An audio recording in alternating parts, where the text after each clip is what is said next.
Ahlul Halli wal Aqd are those people who form the Islamic governance and elect someone who is capable of governing the Ummah of the Prophet sallallahu alaihi wasallam. A Majlis al-Shura is composed of people who have the traits of al-amana and al-ilm. Al-amana is trustworthiness and al-ilm is knowledge. But then Ahlul Halli wal Aqd is a group within the Ahlul Shura, the people of consultation, that not only have al-amana, they have al-ilm, knowledge, but they are also al-muta' عند الكثرة الكافرة من الناس, which is what they are obeyed by the majority of the people. So when they are obeyed by the majority of the people, when they select an individual from within the ummah of the Prophet sallallahu alaihi wasallam as khalifa, as successor, then that person, by a binding ijma', a binding consensus, is deemed as the khalifa. Like Sayyiduna Ali radiallahu anh, he was selected during the civil war, during times of insurrection, after the martyrdom of Sayyiduna Uthman radiallahu anh. Yet there were people who did not give the oath of allegiance to Sayyiduna Ali radiallahu anh. Yet he is deemed as the fourth Khalifa. Why? Because this group, Ahlul Halli wal Aqd, the overwhelming majority of them gave the bay'ah to him. So even when Sa'ad bin Ubadah radiallahu anh initially did not give the bay'ah to Sayyiduna Abu Bakr as-Siddiq radiallahu anh, this does not in any way violate or discredit the election of Sayyiduna Abu Bakr as-Siddiq radiallahu anh as being the first Khalifa. But when I say the Sunni position is the correct position, what I mean by that is that the position of Ahlul Sunnah wal Jama'ah is in fact the position of the Ahlul Bayt, the prophetic household of the Messenger of Allah sallallahu alaihi wasallam. From that election of Sayyiduna Abu Bakr as-Siddiq radiallahu anh, what the Shia failed to mention is that at certain times Sayyiduna Ali radiallahu anh intended to leave Al-Madinatul Munawwarah, firstly to fight the rebels, those who prohibited or those who failed to give the zakatul amwal, to the Khalifa. Sayyiduna Ali radiallahu anh intended to go out and fight them with the armies. And during the Khilafah of Sayyiduna Umar radiallahu anh, he intended to partake in the expeditions against Ar-Rum wal Faris, the Romans and the Persians. But Sayyiduna Abu Bakr as-Siddiq radiallahu anh and Sayyiduna Umar radiallahu anh, both of them prohibited him from doing so because they needed him in the Majlis al-Shura. Sayyiduna Ali radiallahu anh had a prominent role in the Majlis al-Shura. The Majlis al-Shura is from two commands or two mentions of Shura in Al-Quran al-Kareem. In Surah al-Shura and Surah Ali Imran, there are two mentions of a Shura, that the believers, they make a Shura amongst them, and the Messenger of Allah sallallahu alaihi wasallam is commanded, وَشَاوِرْهُمْ فِي الْأَمْرِ, do a Shura amongst them. What does a Shura entail? The body of consultation entails those judgments of Al-Quran al-Kareem which are qat'i al-dalala, and of course Al-Quran al-Kareem is qat'i al-thubut. There is no shura in those matters because they are decisive. Similarly, within the sunnah of the Messenger of Allah sallallahu alaihi wasallam, that which is qat'i al-dalala, decisive in what it means, there is no shura in this.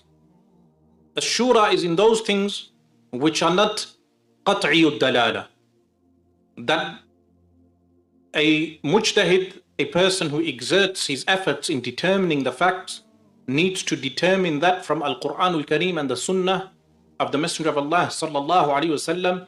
But at the same time, the matter which is investigated is not clearly expressed in Al-Quran Al-Kareem or the Sunnah. In such a case, the ruler, the hakim, he takes a shura, consultation. And it is not limited to the body of consultation in the Khilafah. Ulama must also take consultation. And if the person is not a mujtahid, then the consultation becomes binding on the person. But if he is a mujtahid, he can oppose their consultation.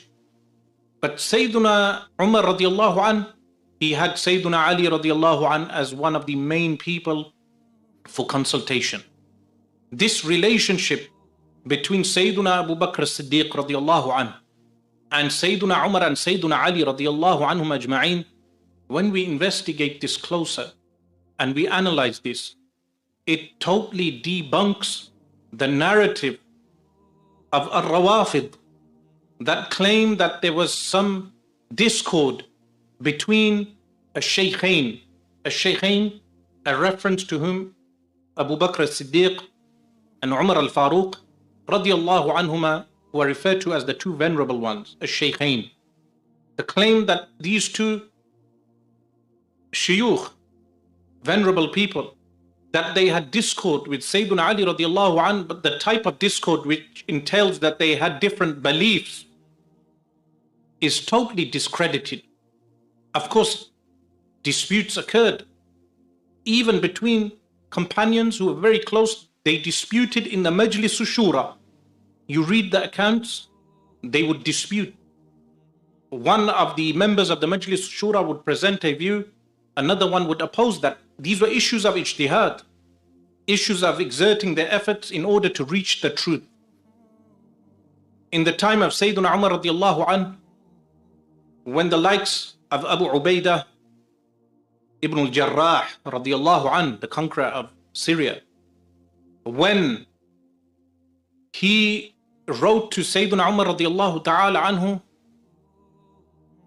he recommended that Sayyiduna Umar radiallahu anh travel to Jerusalem in order to meet the patriarch, because the patriarch of Jerusalem had made a condition that we will give the keys of the city, but we will only give the keys of the city to your Amirul Mu'mineen. So Sayyiduna Umar radiallahu anh conducted a Majlis Shura in which Sayyiduna Uthman radiallahu anh recommended that Sayyiduna Umar radiallahu anh does not travel. Yet Sayyiduna Ali radiallahu anh, when he gave his advice, he said, it is better for Amirul Mu'mineen to travel up to Jerusalem, because if you do not travel up in the northern direction towards Jerusalem and meet the patriarch and take the keys of the city, then maybe the Christians will regroup and the patriarch may call for help from the Roman Byzantine Empire based in Constantinople. So Sayyiduna Umar radiallahu anh followed the judgment of Sayyiduna Ali radiallahu anh. And this is the meaning of Aqdakum Ali, that Ali radiallahu anh was the best of judges from amongst the companions alayhim ridwan. This is why his leadership in Majlis Shura was given such importance by Sayyiduna Umar radiallahu ta'ala anhu. Additionally, you have many cases when the woman, she was pregnant and she admitted to adultery, and the judgment was given that she should be stoned. But when Sayyiduna Ali radiallahu ta'ala anhu, when he gave his decision, or you could say his judgment, to Sayyiduna Umar radiallahu anh, saying she should give birth to the child first, then raise the child. And he does istidlal from Al-Quran Al-Kareem regarding the birth of a child and the rearing of a child being hawlain 2 years. Meaning his istidlal, which is his inference from Al-Quran Al-Kareem, how he inferred the rulings, which is ijtihad. Sayyiduna Umar radiallahu anh said his famous maqula, his famous statement, لَوْلَا عَلِيٌّ لَهَلَكَ Umar. If it were not for Ali, Umar would have perished. Additionally, what is not mentioned, that the daughter of Sayyidatuna Fatima alayha salam, Sayyidatuna Kulthum alayha salam, was married to whom? Sayyiduna Umar radiallahu anhu. And when Sayyiduna Umar radiallahu anhu celebrated this, he celebrated it by saying that on the day of judgment, Yawm al-Qiyamah, all nasab, all lineage will be finished, except the lineage of the Messenger of Allah sallallahu alayhi wa alihi wasallam. So he intended thereby having a link in terms of the lineage with the Ahlul Bayt, with the family of the Messenger of Allah sallallahu alayhi wa alihi wasallam. But what people seldom mention is that he had two children from her. Sayyiduna Zayd radiallahu anhu was the son of Sayyiduna Umar and the son of Kulthum radiallahu anha. He would say, Ana ibnu khalifatain. I am the son of two khalifas. How? He is the son of Sayyiduna Umar and the son of Sayyiduna Ali radiallahu anhuma. And then what people do not mention also is that he would receive yearly 200,000 dirhams from a person who is known as Muawiyah radiallahu anhu. Muawiyah radiallahu anhu would dispatch 200,000 dirhams to this grandson of Sayyiduna Ali radiallahu anhu from Sayyidatuna Kulthum radiallahu anha wa alayha salam. So the stories of the Saqifah, when the oath of allegiance was given to Sayyiduna Abu Bakr as-Siddiq radiallahu anhu, initially by Sayyiduna Umar, then people from Al-Ansar, the Al-Aws wal-Khazraj, they gave the bay'ah. They were Ahlul Halli wal-Aqd. The majority of them gave the oath of allegiance. And later on, Sayyiduna Ali radiallahu anhu gave the oath of allegiance also. But this disproves the conspiracy theory of the Shia Rawafid, the conspiracy theory that Sayyiduna Ali radiallahu anhu was designated as what? As Al-Khalifatu bila fasl, or as they would say, Al-Imamatul Kubra. What is Al-Imamatul Kubra? Al-Imamatul Kubra, the very concept, forms the very foundations of 12 Shiaism and all the sub-branches of Shiaism, or Rawafid. That is, that according to them, Rasulullah sallallahu alayhi wasallam stipulated, يعني nassa, he stipulated that Ali radiallahu anhu would be his successor bila fasl, without a gap. And they claim, some of them would claim that this was a part of the invitation or the call of the Anbiya alayhimus salatu wassalam from previous nations. Disproven, of course, by Al-Quran al-Kareem itself. On further investigation, there is no sound, authentic report to demonstrate that the previous Anbiya alayhimus salatu wassalam called for al-imamatul kubra of Sayyiduna Ali radiallahu anhu and his progeny from Sayyiduna al-Imam al-Hussein radiallahu anhu, and also including Sayyiduna al-Hasan radiallahu anhu. Remember, they limit the a'immatu Ahlul Bayt to the 12. So starting from Sayyiduna Ali radiallahu anhu, and then from Sayyiduna al-Imam al-Hasan radiallahu anhu to Sayyiduna al-Imam al-Mahdi or al-Hasan al-Askari, whom they refer to as al-Mahdi. They state that within these 12 Imams, the al-Imamatul Kubra, is stipulated, starting with Sayyiduna Ali radiallahu anhu, that it's mansus. Mansus entails that it's an article of faith. If you reject this article of faith, you are out of the fold of Islam.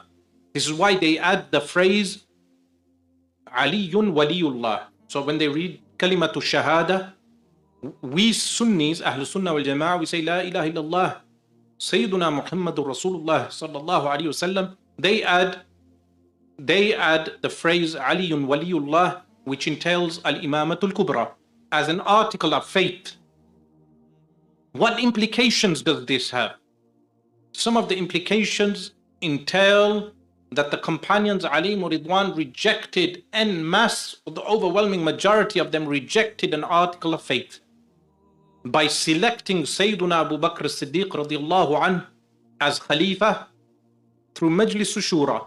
through Ahlul Halli wal Aqd, which we know otherwise as Ijma'. This is why Ijma', consensus, is a source of law specifically for Ahlul Sunnah wal Jama'ah. If you notice the Qadiani sect, who are known as Mirzaiya, they refer to themselves as Ahmadiyya. You will notice they reject Ijma'. Some of the Neo-Zahiriyya, they reject Ijma', consensus, as a source of law. Even though Ibn Hazm himself accepted Ijma', he wrote a book, Maratibul Ijma', the levels of Ijma'. But the Neo-Zahiriyya, they reject it. So the implication of that is Rasulullah sallallahu alaihi wasallam stipulated Sayyiduna Ali radiallahu an as a successor, as al-Imam, and then the rejection of that article of faith entails that the overwhelming companions alayhim ridwan, they left the fold of Islam. Of course, what they project in history is that a group of people formed the Shia of Ali radiallahu an. So they say Sayyiduna Salman al-Farsi, Sayyiduna Ammar bin Yasir, Sayyiduna al-Miqdad, and a few companions, they comprised of the early followers of Sayyiduna Ali radiallahu anh. There are a few internal contradictions within this claim. One of the internal contradiction that arises from this is that why was Ammar bin Yasir radiallahu anh the governor under Sayyiduna Umar radiallahu anhu of Al-Kufa? Sayyiduna Ammar bin Yasir, this is a historical fact, a great companion of the Messenger of Allah sallallahu alaihi wasallam, who was killed, and the Messenger of Allah sallallahu alaihi wasallam said, "Taqtuluka al-fi'atu al-baghiya," the rebellious group will kill you. So when Amir Muawiyah radiallahu an and his group, they rebelled against Sayyidina Ali radiallahu an, he was killed. Of course, al-fi'atu al-baghiya entails al-hukm al-fiqhi, a legal judgment regarding that group in that particular time. But Ammar bin Yasir radiallahu an was governor under Sayyiduna Umar radiallahu an of Al-Kufa. Similarly, Sayyiduna Salman al-Farsi radiallahu an was governor under Sayyiduna Umar radiallahu an. Then we observe the relationship of Sayyiduna Ali radiallahu an again. If the claim that Sayyiduna Umar radiallahu an burnt down the house of Sayyidatuna Fatima alayhi salam, if this claim, this conspiratorial claim, were true, it has many ramifications regarding the personality of Sayyiduna Ali radiallahu an. This claim disparages the personality of Sayyiduna Ali radiallahu an. It undermines the personality of Sayyiduna Ali radiallahu ta'ala an. That if you say Sayyidatuna Fatima radiallahu anha, her house was burnt down, the door was broken, meaning they dramatize these events every Muharram in the majalis. Like some of our speakers, public speakers also, they will quote mawdu'at, forged hadith, talk with emotion, incite the emotions of the crowds, but not looking at the subject entirely from all facets as well as objectively. That if Sayyiduna Ali radiallahu anh, his wife was martyred by these companions and his child was martyred, na'udhu billah min dhalik, a conspiracy theory akin to the claims of David Icke that the moon is an alien construct that beams down images and a reality, akin to such conspiratorial theories, because the ramifications do not fit in. How do they not fit in? That then this same Ali radiallahu anh is marrying off his daughter Kulthum radiallahu anha, which then they deny, because they have to rewrite history. They cannot accept this claim. Or they deny the other daughters of Rasulullah sallallahu alaihi wasallam. They claim Rasulullah sallallahu alaihi wasallam only had one daughter. Why? Because the historical fact is two daughters were married to a companion by the name of Sayyiduna Uthman radiallahu anh. This is why he's known as Dhul Nurayn, the possessor of two lights. He married one daughter, she passed away. He married the other daughter, later she passed away also, and Rasulullah sallallahu alaihi wasallam said, if I had other daughters, I would marry them to Uthman. There are contradictions within this claim that if this story were true, remember the citations of Tabari, because there are many claims within the Shia public that are made. For instance, simple claims like they say Sunnis, they say radiallahu anh, which means may Allah be pleased with them. Therefore, this entails they do not believe Allah is pleased with Ahlul Bayt for certainty. Of course, this is false, because radiallahu anhu means Allah is well pleased with them.